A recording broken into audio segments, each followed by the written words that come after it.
what some of these tips are actually all about. The slider at the top here, the volume bar controller, when you normally click it, obviously you just get the volume slider. But if you Alt and click it, then you get this kind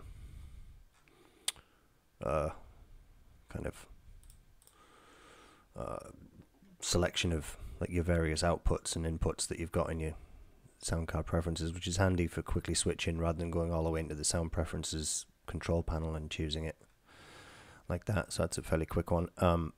Highlighting any text in any app and using the keyboard shortcut control command and L will search for the selection in Google. So you can see if I just make a selection like that and control command and L opens up a new tab in Safari and searches for that text.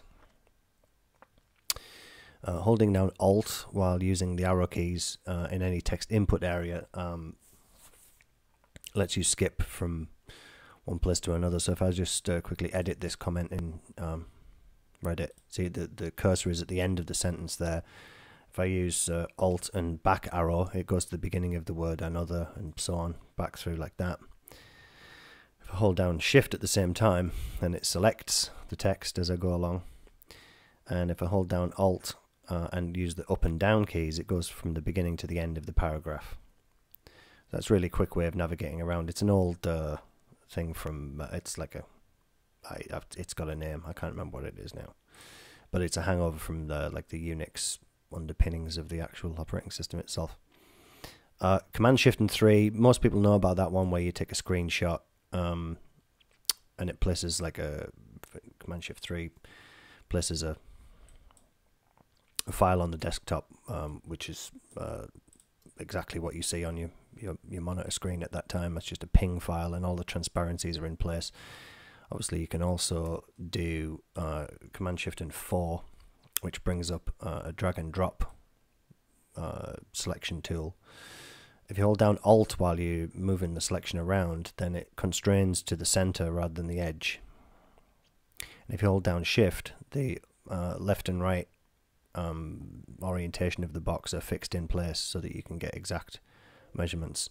Before you leave go of the mouse, if you hit Escape, it'll cancel the motion, obviously. And if you Command Shift and 4 and then hit the space bar, you get a camera icon, and it takes a shot of an entire selection, an entire window. And if you look at the actual thing, the transparency is in place as well, so you get the shadow around the edge of the box, which is handy for if you're making screenshots in Photoshop and you want them to look nice.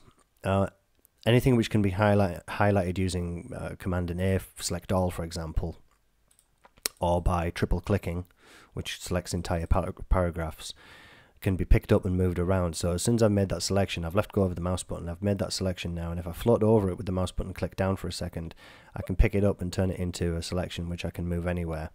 I can drag and drop it into an application from the dock, or I can drag it onto the desktop and make it into a text clipping, which if you hit spacebar you can preview with quick look. Multiple file selections in full in Finder can be dragged and dropped into open and save dialog boxes. So if I go to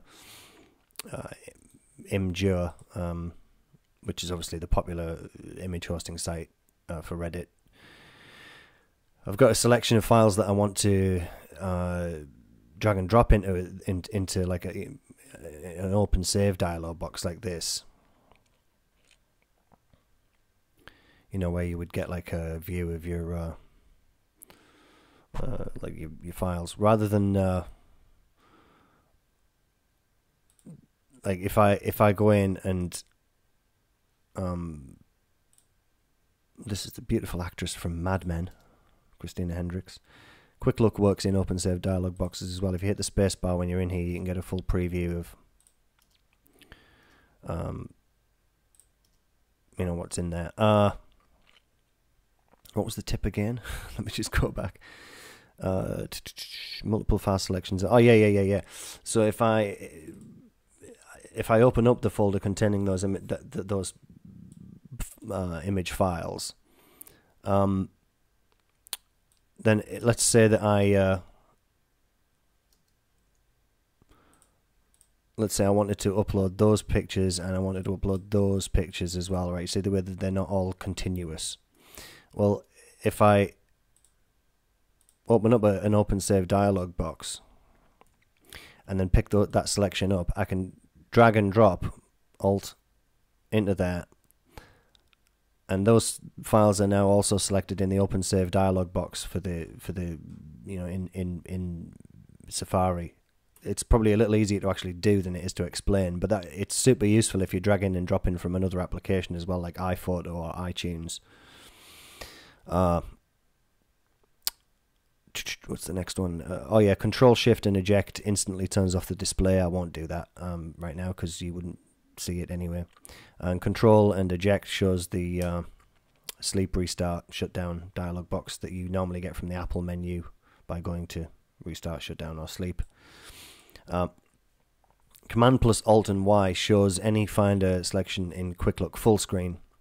So open up the wonderful Christina Hendricks again, and you can see if I hit that shortcut key, they actually go into full screen mode, and I get the usual controls plus a thumbnail browser, and escape comes out of that and then back out again. What was the last one? Oh yeah, if you're having startup problems, you can hold down Command and R when you actually first turn the computer on, and it'll boot from the recovery partition on your hard drive so that you can open up Safari and go to different help forums and see if you can't get to the bottom of it. That's a slightly, I mean, I've been overly simple with that because obviously the point of this article on apple.com/r/Apple help is that we're going to expand on some articles for new users. So I just thought that's there as a placeholder really to sort of say, well, let's do something on how to boot from the recovery partition. Yeah, that's my incredibly quick top 10 tips for new users of OS X. I guess tip number 11 would be that if you open up QuickTime Player in the file menu, you can see there we've got a new screen recording. This is how I'm making this clip here. You can record the contents of your screen and the input of your microphone simply using QuickTime. You don't need a third-party screen capturing tool to do that. It's not exactly a full-featured thing, but it's useful enough for things like this. Take it easy.